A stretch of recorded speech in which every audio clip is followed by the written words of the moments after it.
Halo, balik lagi dengan saya yang akan coba share dari buku Tinggal di Dalam Relung Hatinya lagi. Saya akan coba sharing dari analogi Tuhan di halaman 46, analogi gereja yang berada di relung hatinya. Saya akan bacakan isinya. 14 November 2023, pada waktu doa, bukan Selasa biasa. Dan sekarang jadi SMS, Selasa menyerong surga. Saya kembali mendapat sebuah penglihatan. Saya sudah berada di sebuah pantai di mana saya melihat Tuhan Yesus sedang duduk bersama dengan Pastor Berry. Tuhan Yesus berkata, "Anakku, kemarilah, duduklah bersamaku dan kekasihku." Jadi ini Tuhan Yesus berkata pada salah satu pendoa kita di Overcomer, di mana pendoa inilah yang mendapat vision tentang analogi ini. Lalu saya pun berjalan ke arah Tuhan Yesus dan Pastor Berry. Pada saat saya sampai duduk, saya pun duduk.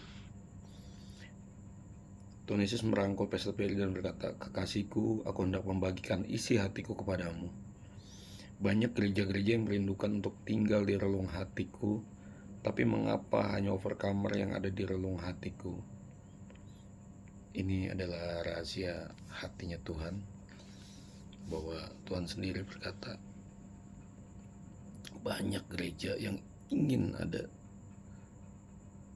di tempat ini, tapi Tuhan melihat kami, gereja Overcomer,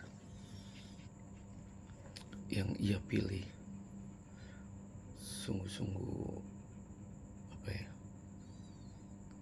sungguh-sungguh buat kami tidak bisa berkata apa-apa. Mengapa hanya ketika Tuhan Yesus berkata seperti itu, saya melihat seperti ada 3 orang di hadapan Tuhan Yesus dan Pastor Berry. Jadi ada analogi 3 orang nanti yang akan datang menyerahkan persembahan ke kaki Tuhan.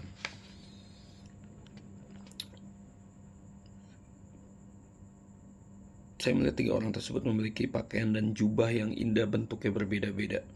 Mereka masing-masing pun menyerahkan persembahan di bawah kaki Tuhan Yesus.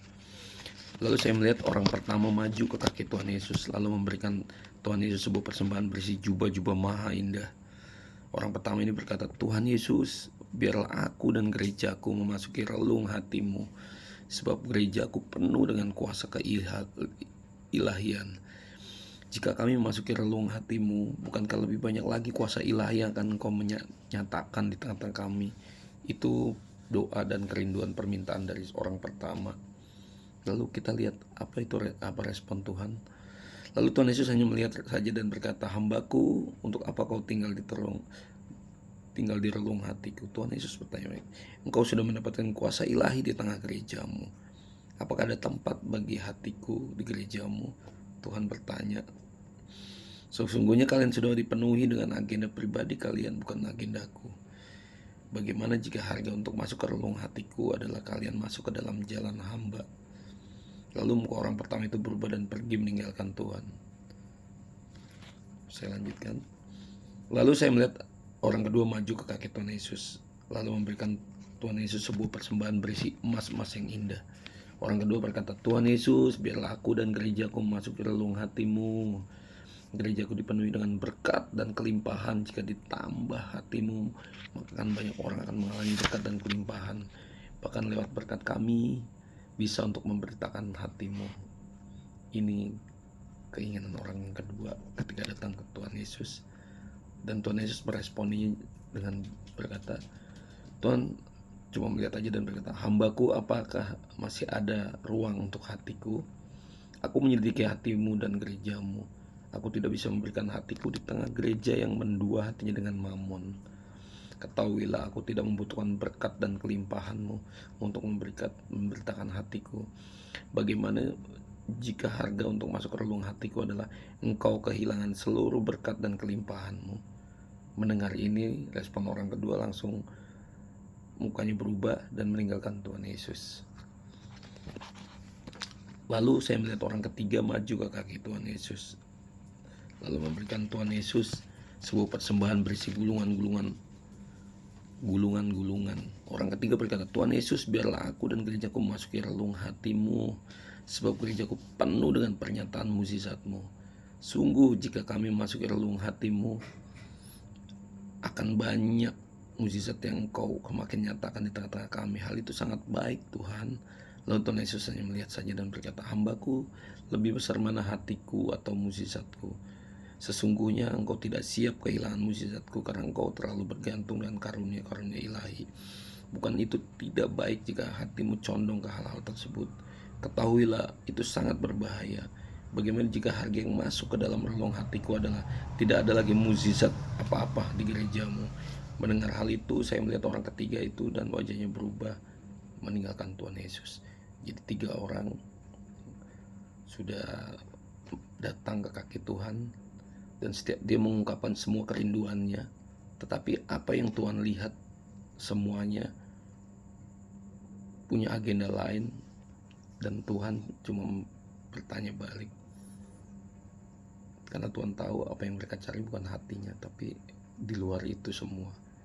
Ketika Tuhan tanya kembali tentang apa yang menjadi kerinduan mereka, mereka pun akhirnya merasa berat hati dan akhirnya meninggalkan Tuhan Yesus. Lalu datanglah orang keempat. Saya melihat orang keempat ini bajunya kotor dan sobek, bahkan badannya penuh luka seperti habis jatuh ke dalam lubang. Orang keempat ini maju di kaki Tuhan Yesus berlutut dan menangis. Orang keempat ini berkata, Tuhan Yesus, aku tidak mempunyai apa-apa yang bisa aku persembahkan. Aku tidak punya apa-apa, aku bukan siapa-siapa, hanya ini persembahanku. Lalu saya melihat orang keempat ini mengeluarkan sesuatu dari hatinya. Saya melihat seperti bola kaca transparan dengan cahaya yang indah dan memberikannya ke Tuhan Yesus. Lalu saya melihat Tuhan Yesus tersenyum, lalu membersihkan badan orang tersebut dan mengganti dengan jubah yang baru. Kemudian Tuhan Yesus mengambil bola kaca itu dan mengangkat kepala orang keempat tersebut. Seketika saya melihat bahwa orang itu adalah Pastor Barry. Tuhan Yesus berkata, kekasihku selalulah tinggal di dalam relung hatiku. Rasa bergantungmu, kegigihanmu, penyerahan totalmu, kenekatan imanmu, dan gelora cintamu yang menggetarkan hatiku. Itulah mengapa aku memilihmu dan overcomer masuk ke dalam relung hatiku. Wow, Tuhan melihat apa yang jauh di dalam. Bagaimana gembala kita Pastor Barry, gembala kami Pastor Barry, benar-benar hatinya murni, tidak mengingini apa-apa, dan dia hanya rindu, gembala kami hanya rindu untuk tinggal di dalam hatinya. Tuhan melihat rasa bergantungnya gembala kita, kegigihannya, penyerahan totalnya, kenekatan imannya, bahkan gelora cintanya. Itulah yang membuat hatinya Tuhan bergetar. Dan Tuhan berkata demikian, aku memilih overcomer karena kalian tidak mempunyai apa-apa. Aku memilih overcomer karena hanya aku piala kalian. Aku memilih overcomer karena kalian tidak bisa apa-apa tanpa aku. Aku memilih overcomer karena aku mengangkat kalian dari lubang kejatuhan. Aku memilih overcomer karena kalian bergantung sepenuhnya kepadaku. Aku memilih overcomer karena kemurnian yang kutemui. Aku memilih overcomer karena hati yang penuh dengan pertobatan. Aku memilih overcomer karena aku sendiri yang memilih kalian. Lalu saya kembali ke EXO Hall. Saya melihat hadirat Tuhan seperti memeluk EXO Hall, dipenuhi dengan frekuensi yang indah, wangi-wangian yang indah, yang harum. Dan di tengah-tengah EXO sudah ada Tuhan Yesus bersama dengan gembala kita Pastor Barry. Tuhan Yesus memeluk Pastor Barry dan berkata, seperti itulah aku memilih overcomer untuk masuk ke dalam relung hatiku. Bukan karena kalian lebih baik dari yang lain, tetapi karena aku tahu kalian tidak bisa apa-apa jika tanpa aku. Overcomer, jagalah hak istimewa yang kuberikan kepadamu, sebab banyak gereja-gerejaku yang memikirkan posisimu saat ini. Jadi hilangkan rasa bergantung, jangan hilangkan rasa bergantungmu kepadaku. Jangan hilangkan bagaimana rasanya aku memilihmu. Jangan hilangkan kemurnian yang kasih mula-mula. Kasihku, jangan tertipu dengan apa yang dilihat mata. Banyak yang akan meniru gerejamu, bahkan seakan mereka berhasil, tapi ketahuilah yang mereka dapat hanya apa yang di luar, tapi yang kau dan overcomer dapat adalah tinggal di dalam hati. Wow, analogi ini sungguh benar-benar sangat menyentuh dan membuat setiap kita yang membacanya speechless, karena bagaimana kita tahu akhirnya mengenal hati Tuhan, bagaimana Tuhan memilih sebuah pribadi atau orang yang mengasihi dia, itu sungguh-sungguh Tuhan melihat yang di dalam.